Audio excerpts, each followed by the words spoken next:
বাঙালির উপর ভরসা রাখলেন সদ্য নির্বাচিত মার্কিন প্রেসিডেন্ট ডোনাল্ড ট্রাম্প, দিলেন বড় দায়িত্ব। কলকাতার চিকিৎসক ডক্টর জয় ভট্টাচার্যকে দেশের জাতীয় স্বাস্থ্য মিশনের ডিরেক্টর করলেন। বর্তমানে তিনি স্ট্যানফোর্ড বিশ্ববিদ্যালয়ে কর্মরত। সেই সঙ্গে ঘোষণা করলেন মার্কিন প্রশাসনের আমূল পরিবর্তন ঘটাবেন তিনি। If we don't have free speech, then we just don't have a free country. It's as simple as that.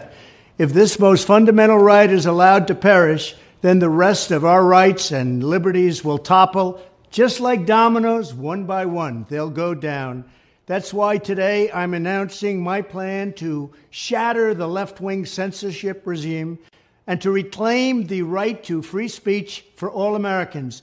And reclaim is a very important word in this case because they've taken it away. In recent weeks, bombshell reports have confirmed that a sinister group of deep state bureaucrats, Silicon Valley tyrants, left-wing activists, and depraved corporate news media have been conspiring to manipulate and silence the American people. They have collaborated to suppress vital information on everything from elections to public health. The censorship cartel must be dismantled and destroyed, and it must happen immediately. And here's my plan. First, within hours of my inauguration, I will sign an executive order banning any federal department or agency from colluding with any organization, business, or person to censor, limit, categorize, or impede the lawful speech of American citizens.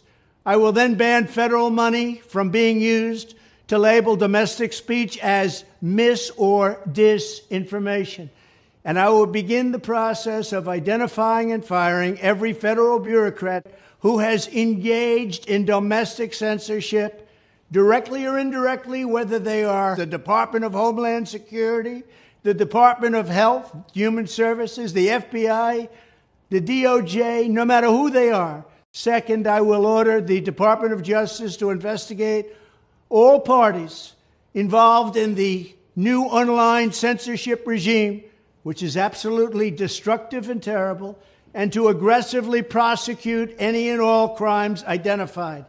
These include possible violations of federal civil rights law, campaign finance laws, federal election law, securities law, and antitrust laws, the Hatch Act, and a host of other potential criminal, civil, regulatory, and constitutional offenses.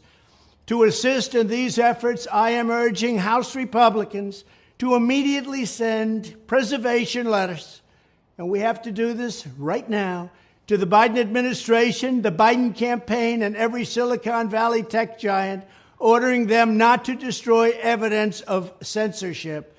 Third, upon my inauguration as president, I will ask Congress to send a bill to my desk revising Section 230 to get big online platforms out of censorship business.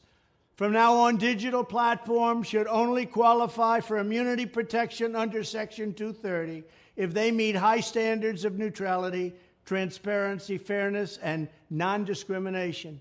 We should require these platforms to increase their efforts to take down unlawful content such as child exploitation and promoting terrorism while dramatically curtailing their power to arbitrarily restrict lawful speech.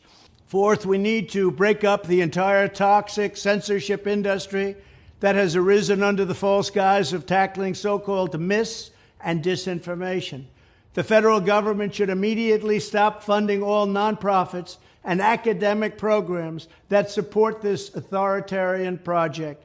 If any U.S. university is discovered to have engaged in censorship activities or election interferences in the past, such as flagging social media content for removal of blacklisting, those universities should lose federal research dollars and federal student loan support for a period of 5 years and maybe more. We should also enact new laws laying out clear criminal penalties for federal bureaucrats who partner with private entities to do an end run around the Constitution and deprive Americans of their First, Fourth, and Fifth Amendment rights. In other words, deprive them of their vote. And once you lose those elections, and once you lose your borders like we have, you no longer have a country.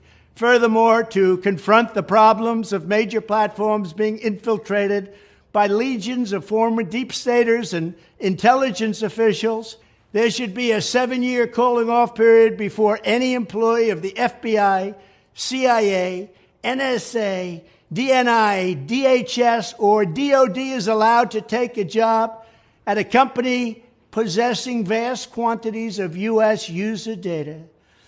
Fifth, the time has finally come for Congress to pass a digital Bill of Rights.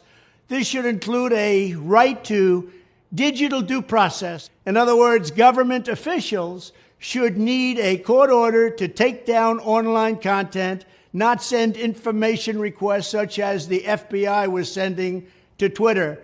Furthermore, when users of big online platforms have their content or accounts removed, throttled, shadow banned, or otherwise restricted, no matter what name they use, they should have the right to be informed that it's happening, the right to a specific explanation of the reason why, and the right to a timely appeal. In addition, all users over the age of 18 should have the right to opt out of content moderation and curation entirely and receive an unmanipulated stream of information if they so choose.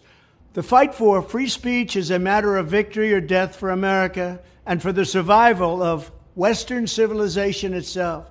When I am president, this whole rotten system of censorship and information control will be ripped out of the system at large. There won't be anything left. By restoring free speech, we'll begin to reclaim our democracy and save our nation. Thank you, and God bless America.